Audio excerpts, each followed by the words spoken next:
আল্লাহ সুবহানাহু ওয়া তাআলা বলছেন কি জানেন, আপনি জান্নাতি না জাহান্নামী এটা প্রতিদিন আপনার আমল বলে দেবে। আল্লাহ কি বলেছেন, কুল কুল্লু ইয়ামালু আলা শাকিলাতি ফারাব্বুকুম আ'লামু বিমান হুয়া আহদা সাবিলা। হে নবী, আপনি বলে দেন প্রত্যেক ব্যক্তি তার অন্তর ভালো আছে না খারাপ আছে, সে ভালো মানুষ না খারাপ মানুষ, সে যেন তার আমল দেখে নেয়। সে যেমন যোগ্য, সে জান্নাতি না জাহান্নামী, সে কিন্তু ওই লক্ষ্যে কাজ করে যাচ্ছে। তার মানে আমরা যে কাজগুলো করতেছি এটা জান্নাতি কাজ হলে আপনি জান্নাত পাবেন, আর যদি এটা জাহান্নামী কাজ হয় আপনি মুখে দাবি করলেও নাজাত পাবেন না। আল্লাহ বলছেন তুমি কিন্তু জাহান্নামে চলে যাবে। এটা মারাত্মক একটা আয়াত যেটা আল্লাহ সুবহানাহু ওয়া তাআলা বলেছেন। আমাদের প্রত্যেকের আমল বলে দিচ্ছে যে আমরা কোন দিকে যাচ্ছি। আচ্ছা, আমি আমার মূল বক্তব্যের সার সংক্ষেপটা আপনাকে আমি তুলে ধরি, তারপরে বাকি ওদিকে সময় হলে যাবো। একটা সেন্সিটিভ কথা নিয়ে আমি আপনার কাছে এসেছি, সেটা হলো এই কিয়ামতের মাঠে এই এতগুলো যে কথা বলেছি না, আপনার মজা লাগবে, ভালো লাগবে, জ্ঞান গর্ব আলোচনা আপনি বলবেন, আমি চলে গেলে প্রশংসা করবেন, কিছু ভুল হলে অনেক আলেমরা ভুল ধরবেন, এটা হয়ে থাকবে। কিন্তু আসল ফায়দাটা আপনাকে নিতে হবে। আল্লাহ সুবহানাহু ওয়া তাআলা বলছেন, বান্দা তুমি যদি নাজাত চাও তাহলে জেনে নাও কিয়ামতের মাঠে নাজাত কারা পাবে।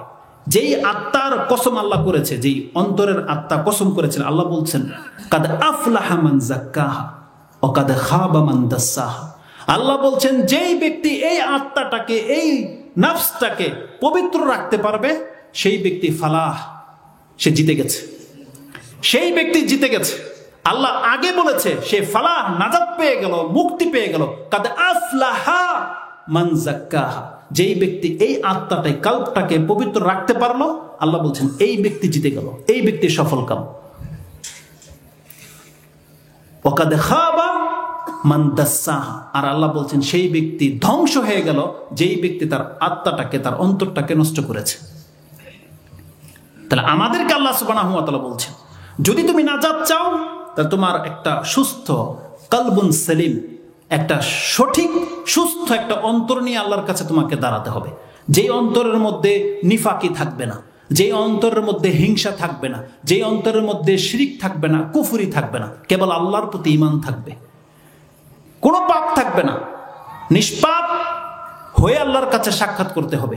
আল্লাহ বলছেন সেই আত্মা, সেই ব্যক্তি নাজাত পাবে। ইব্রাহিম আলাইহিস সালাম তার দোয়া তেমনটা বলেছিলেন, যেটা শুআরা 26 নম্বর সূরার 88, 89 নাম্বার আপনি পেয়ে যাবেন। এটা এমন একটা দিন হবে, ইয়াউমা লা ইয়ানফাউ মালুন ওয়ালা বানুন। আল্লাহ বলছেন এমন একটা দিন আসতে যাচ্ছে, সেই জায়গায় কারো অর্থ সম্পত্তি আর কারো সন্তান কারো উপকারে আসবে না, বাঁচাতে পারবে না তাকে। ইল্লা মান আতাল্লাহা মিন কলবিন সালিম, মুক্তি পাবে সেই ব্যক্তি, যেই ব্যক্তিটা সুস্থ অন্তর নিয়ে তার রবের সামনে দাঁড়াতে পারবে। আল্লাহ বলছেন সেই ব্যক্তি মুক্তি পাবে। খুব মারাত্মক একটা ব্যাপার, মিন কলবিন সালিম। আল্লাহ বলছেন একটা সুস্থ অন্তর, এই সুস্থ অন্তর লাগবে। কিভাবে অন্তর সুস্থ হয় আর কিভাবে অন্তর মরে যায় 5 মিনিটের মধ্যে শুধু আমি বলে দেবো। একটা চমৎকার কিতাব রয়েছে, উনস বিজিক্রিল্লাহ, আল্লাহর জিকিরের সাথে বন্ধুত্ব তৈরি করো। সেই কিতাবের মধ্যে একজন রাইটার বলেছেন যতগুলো কারণ আছে তার মধ্যে মোটা মোটা 2টা কারণ রয়েছে, যেই 2টা কারণ আজকে আমাদের মুসলিমদের অন্তরকে নষ্ট করে দিচ্ছে। খুব চমৎকার কথা বলেছে। এই 2টা কারণ, একটা হচ্ছে আল গাফলা, আরেকটা হচ্ছে যুনুব। 2টা কারণ আমাদেরকে ধ্বংস করে দিচ্ছে। একটা হচ্ছে গাফিলতি, উদাসীনতা, আর একটা হচ্ছে পাপ। এই 2টা কারণে আমাদের অন্তর নষ্ট হয়ে যাচ্ছে। আমরা উদাসীন, আল্লাহ সুবহানাহু ওয়া তাআলার ধর্মের ক্ষেত্রে আমরা উদাসীন। দুনিয়ার সবকিছু আমরা বুঝি, কিন্তু আল্লাহর ধর্মের ক্ষেত্রে আমরা এটাকে খেলতামশা মনে করি। উদাসীন আমরা। আল্লাহর বিধানটাকে বাস্তবায়ন করতে হবে, আল্লাহ আমার উপরে যা ফরজ করেছে আমি মনে করি এগুলো এমনিই মনে হয়, অথচ এগুলো ফরজ। 5 ওয়াক্ত সালাত পড়া ফরজ, কিন্তু অধিকাংশ মানুষ আজকে 5 ওয়াক্ত সালাত পড়েন না। এটা আপনার প্রথম কাজ হচ্ছে উদাসীনতা। আপনি এটাকে খেলতামশা মনে করেছেন। এই উদাসীনতাই আপনাকে ডুবিয়েছে। আপনি উদাসীন পরকাল সম্পর্কে। আল্লাহ বলছেন ইকতারাবা লিন-নাসি হিসাবুহুম ওয়া হুম গাফলাতিন মুরিদুন। আল্লাহ বলছেন মানুষের হিসাব নিকাশের দিন একেবারে কাছে চলে আসছে, অথচ মানুষ গাফলার মধ্যে বেখবর হয়ে আছে। তো উদাসীনতা, গাফলা, এটা মানুষকে সবথেকে বেশি ধ্বংসের দিকে ঠেলে দিয়েছে, যে তার রবের ইবাদত করা থেকে গাফিল হয়ে আছে। সে জানে না তাকে কেন সৃষ্টি করা হয়েছে। এই পৃথিবীতে তার আগমনের উদ্দেশ্যটা কি, আল্লাহর সাথে কি সম্পর্ক, এটা অধিকাংশ মুসলিম, কাফেররা তো মানেই না, অধিকাংশ মুসলিম এটা ভুলে গেছে। সে বলতেই পারবে না যে আল্লাহর সাথে তার সম্পর্ক কি। আজকে সারাদিন আল্লাহর সাথে কি কথোপকথন হয়েছে, কি আল্লাহর কাছে চেয়েছে, কোন জবাবদিহিটা তার হয়েছে, এমন কোনো একটা কিছু নিয়ে সে আজকে ভাবেনি। আপনি ফিল করেন, দেখেন আপনি ভাবেননি আজকে। তা গাফলা মানুষের অন্তরকে নষ্ট করে দেয়। আর দ্বিতীয়টা বলা হয়েছে জুনুব, পাপ মানুষকে ধ্বংস করে দেয়। একটু আগেই বলেছি সে হাদিস যে যত বেশি পাপ করবে তার অন্তর তত বেশি নষ্ট হবে। তা যেমন অন্তর নষ্ট করে দুইটা জিনিস, জেনে নেন আল্লাহ সুবহানাহু ওয়া তাআলা নষ্ট হওয়া অন্তরটার জন্য ঠিক তেমনি দুইটা মেডিসিন রেখেছে, যেই দুইটা মেডিসিনের মাধ্যমে মৃত অন্তরগুলো জীবিত হতে পারে, ঝংওয়ালা অন্তরটা ফ্রেশ হয়ে যেতে পারে, একটা পাপী আত্মা মাসুম হয়ে যেতে পারে। আল্লাহ দুইটা মেডিসিন রেখেছে। তিনি বলছেন একটা হলো ইস্তিগফার, আল্লাহর কাছে ক্ষমা চাওয়া, একটা হচ্ছে আল্লাহর জিকির, আল্লাহকে স্মরণ করা। কোন ব্যক্তি যদি আল্লাহর কাছে ক্ষমা চায় এবং আল্লাহকে স্মরণ রাখে, আল্লাহ বলছেন এর মুর্দা অন্তর আবার জিন্দা হয়ে যাবে, এর ঝং পড়া অন্তর জিন্দা হয়ে যাবে। যেটা আপনি কোথায় পাবেন? ইমাম মুসলিম একটা হাদিস কোট করেছেন এবং ইমাম বুখারী রাহিমাহুল্লাহ তার দোয়ার অধ্যায় 80 নম্বর অধ্যায় এনেছেন। তাতে কি আছে? ইয়াযকুরু রাব্বাহু ওয়াল্লাযী লা ইয়াযকুরু রাব্বাহু কামাসালুল হাইয়্যি ওয়াল মাইয়িত। যেই ব্যক্তি তার রবকে স্মরণ করে আর যেই ব্যক্তি তার রবকে স্মরণ করে না, এই দুই ব্যক্তির উদাহরণ কার মতো? বলছে জীবিত এবং মৃতর মতো। তার মানে আল্লাহকে যে স্মরণ করে না তার অন্তর যে মরে যায়, রাসূলের হাদিসে আপনার জন্য যথেষ্ট। জিকির আপনার অন্তরকে তাজা করতে পারে।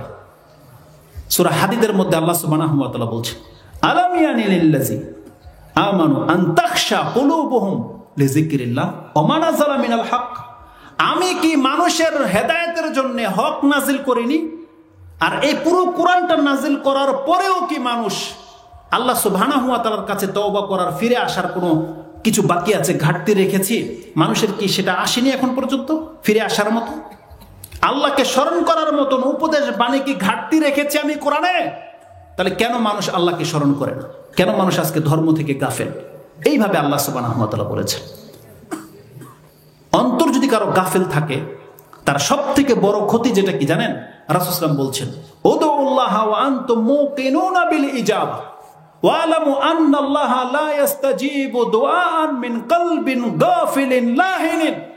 রাসূল সাল্লাল্লাহু আলাইহি ওয়াসাল্লাম বলছেন, তোমরা আল্লাহকে ডাকো, আল্লাহর কাছে দোয়া করো, মুকিনুনা বিল ইজাবা, কবুল হবে হবে এই দৃঢ় প্রত্যয় নেই।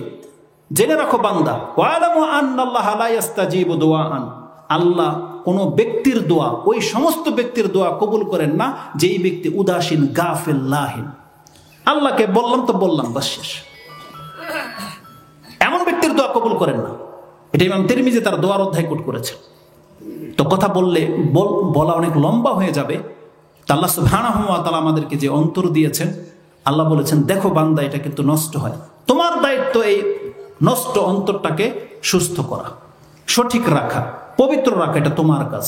যে পারবে সে নাজাত পেয়ে যাবে, যেটাকে ধ্বংস করবে সে কিন্তু ধ্বংস হয়ে যাবে। আল্লাহ যেন আমাদেরকে বোঝার এবং সে অনুযায়ী আমল করার তৌফিক দান করে। এবং আল্লাহ সুবহানাহু ওয়া তাআলার কাছে আমাদেরকে দোয়া করতে হবে সর্বদা। আল্লাহ কোরআনে সে কিছু দোয়া নাজিল করেছে। সূরা আলে ইমরানের 8 নম্বর আয়াতটা কি? আল্লাহ বলছে, রাব্বানা লা তুযিগ কুলুবানা বা'দা ইয হাদাইতানা ওয়া হাব লানা মিন লাদুনকা রাহমাহ ইন্নাকা আনতাল ওয়াহ্হাব। রাসূলুল্লাহ সাল্লাল্লাহু আলাইহি ওয়াসাল্লাম প্রতিনিয়ত আল্লাহর কাছে দোয়া করতেন। আকসারু মা ইয়াকুল, তিনি অধিক মাত্রায় যে দোয়াটা করতেন তিনি বলতেন, ইয়া মুকাল্লিবাল কুলুব সাব্বিত কলবি আলা দীনিক, ইয়া মুসাররিফাল কুলুব সাররিফ কলবি আলা তাআতিক। একাধিক বর্ণনা এসেছে।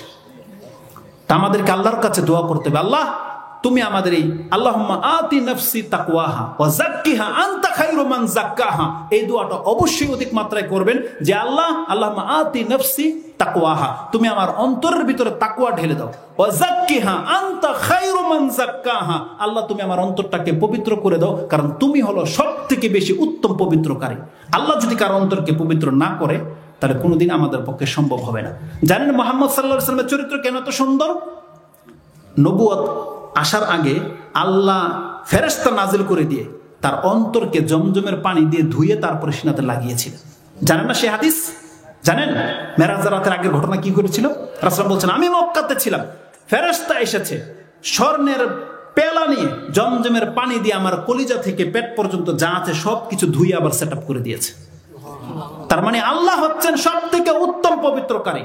আমাদেরকে তো ফেরে আল্লাহ পবিত্র করবে না, কিন্তু আপনার মুখের একটা জবান দিয়ে আল্লাহ পবিত্র করে দিবে যদি আপনি আল্লাহকে বলেন আল্লাহুম্মা আনতা রাব্বি, তুমি আমার প্রতিপালক, আতি নাফসি তাকওয়াহা, তুমি আমার অন্তরের মধ্যে তাকওয়া ঢেলে দাও, ওয়া যাক্কিহা, তুমি আমার অন্তরকে পবিত্র করে দাও। এই দোয়াগুলো লাগবে, আপনি আল্লাহর কাছে বলবেন আল্লাহ আমার অন্তর যেন সবসময় আমি সঠিক রাখতে পারি, তুমি আমাকে তৌফিক দান করো। আল্লাহ যেন আমাদেরকে বোঝার এবং সে অনুযায়ী আমল করার তৌফিক দান করেন। সুবহানা রাব্বিকা রাব্বিল ইজ্জাতি আম্মা ইয়াসিফুন ওয়া সালামুন আলাল মুরসালিন আলহামদুলিল্লাহি রাব্বিল আলামিন। আসসালামু আলাইকুম ওয়া রাহমাতুল্লাহি ওয়া বারাকাতুহু। একটা হলো 10 মিনিটের, একটা বলা হয়েছে যে বিড়ি, সিগারেট, জর্দা এগুলো মাকরু কিনা, কোরআন কি বলে। আরেকটা হচ্ছে দান করার ব্যাপারে আপনাদেরকে একটু উৎসাহিত করতে। যদি আমি প্রশ্নের উত্তর দেই না, আর এগুলো প্রশ্ন উত্তর নয়, তাই আমি দুইটা মান রাখি। এটা মজার কথা হচ্ছে যখন বলা হয়েছে মাকরু, আমার একটা বক্তব্য হয়তো উনি শুনেছে বা কিছু জানি না, এই মাকরু শব্দটার সাথে আমার একটা অ্যালার্জি আছে। যদি আমি গ্রামার এত বুঝি না, কিন্তু আমি জানি যে কোরআনে একটা আয়াতের মধ্যে মাকরু শব্দটা আছে।